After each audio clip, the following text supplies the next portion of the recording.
कोल्हापूर सांगलीसह 6 जिल्ह्यातील कोल्हापूर खंडपीठाच्या स्थापनेसाठी आता आर या पारची लढाई सुरू झाली। 6 जिल्ह्यातील वकील पक्षकारांच्या हा जिव्हाळ्याचा विषय। 40 वर्षांहून अखंड संघर्ष यासाठी सुरू आहे। शनिवारी कोल्हापुरात 3000 वकिलांच्या उपस्थितीत परिषद पार पडली आणि या परिषदेत लोकलढ्याचं रणशिंग फुंकलं गेलं। पाहूया त्यावरचा रिपोर्ट।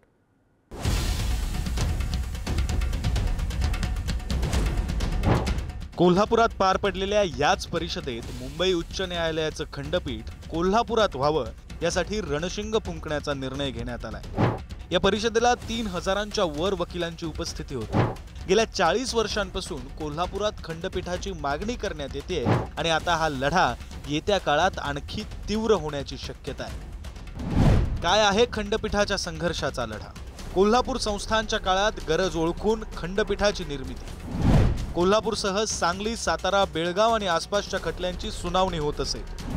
इंग्रजांच्या काळातही खंडपीठाचं काम सुरू होतं। देश स्वतंत्र झाल्यानंतर खंडपीठ बंद करण्याचा निर्णय। कोल्हापूर, सांगलीसह 6 जिल्ह्यातील वकील आणि पक्षकारांची अडचण। अनेक वर्षांपासून या 6 जिल्ह्यातील 60,000 खटल्यांचं काम प्रलंबित। मुंबई उच्च न्यायालयातील एकूण कामकाजापैकी तब्बल 56% काम केवळ या 6 जिल्ह्यात। गेल्या 40 वर्षांपासून मुंबई उच्च न्यायालयाचं खंडपीठ कोल्हापुरात करण्याची मागणी। पुढारी समूहाचे मुख्य संपादक डॉक्टर प्रतापसिंह जाधव यांनी खंडपीठाच्या मागणीबाबत पहिल्यांदा उठवला आवाज।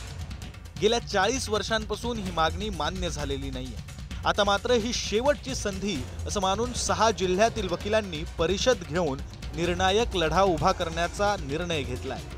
गेल्या 38 वर्ष कोल्हापूर, सांगली, सातारा, रत्नागिरी, सिंधुदुर्ग आणि सोलापूरमधल्या 6 तालुक्यांच्यासाठी खंडपीठ स्थापन व्हावं अशी मागणी आहे। या 6 जिल्ह्यातील जवळजवळ 65,000 कामं मुंबई हायकोर्टामध्ये प्रलंबित आहे। या जिल्ह्यातील काम 15 वर्ष 20 वर्ष चालत नाही। म्हणजे नातवानं दाखल केलेलं काम, आजोबानं दाखल केलेलं काम नातवू जरी तरुण झाला तरी त्याला न्याय मिळत नाही।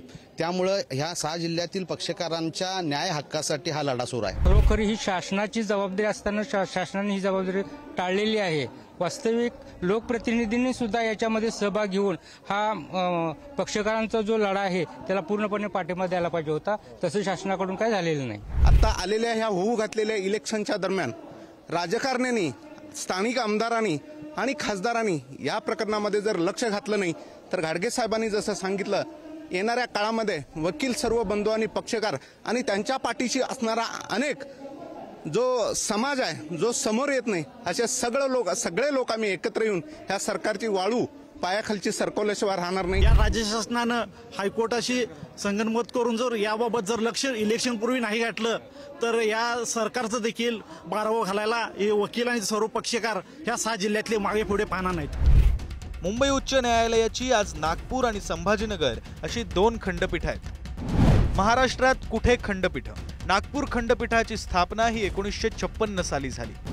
या खंडपीठात नागपूर, वर्धा, चंद्रपूर, भंडारा, गोंदिया, गडचिरोली, यवतमाळ, अमरावती, अकोला, बुलढाणा आणि वाशिम या 11 जिल्ह्यातील खटल्यांचं काम चालतं। 1978 साली संभाजीनगर खंडपीठाची स्थापना तर 1984 पासून कामकाजाला सुरुवात। संभाजीनगर, अहमदनगर, धुळे, जालना, जळगाव, बीड, परभणी, लातूर, उस्मानाबाद, नंदुरबार, नांदेड, हिंगोली अशा 12 जिल्ह्यातील खटल्यांचं काम चालतं। लोकसंख्या आणि खटल्यांचं प्रमाण विचारात घेता नागपूर आणि औरंगाबाद पेक्षाही कोल्हापूर खंडपीठाची सर्वाधिक गरज आहे। मात्र 40 वर्षांपासून हा प्रश्न अजूनही तसाच लटकत पडला असून यासाठी सर्वजण लढा देत आहेत। जी आम्ही वकिलांसाठी आणि पक्षकारांसाठी त्यांच्या न्यायासाठी लढत आहेत आणि जे आमचे सिनियर आहेत, घाडगे साहेब आहेत, मानगाई साहेब आणि जी काही आमची पूर्ण वकिलांची टीम आहे त्यांच्या नेतृत्वाखाली आम्ही देखील संघर्ष करण्यास तयार आहे। ऍक्च्युली खंडपीठाची गरज म्हणण्यापेक्षा राजकीय नेत्यांना समजलं पाहिजे, कारण ज्यावेळेस आपण पुन्हा मुंबईला जातोय त्यावेळेला किती वाईट अवस्था होते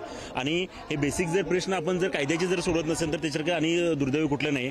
मला तरी वाटतंय की याच्यामध्ये आता आम्हाला वकिलांनाच कायदा हातात घ्यायची वेळ आलेली आहे आणि भविष्यात जर विचार पडला तर ते करावं लागेल असं वाटतंय।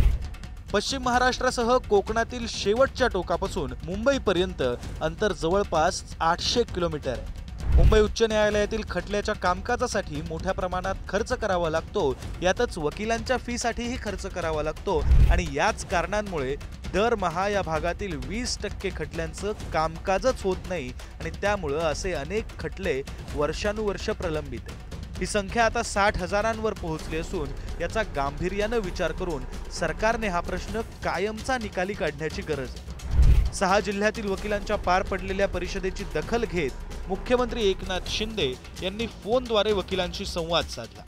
या आठवड्यात बैठकीचं आश्वासन सुद्धा मुख्यमंत्र्यांनी वकिलांना दिलं। हॅलो, हा सर, बोला सर।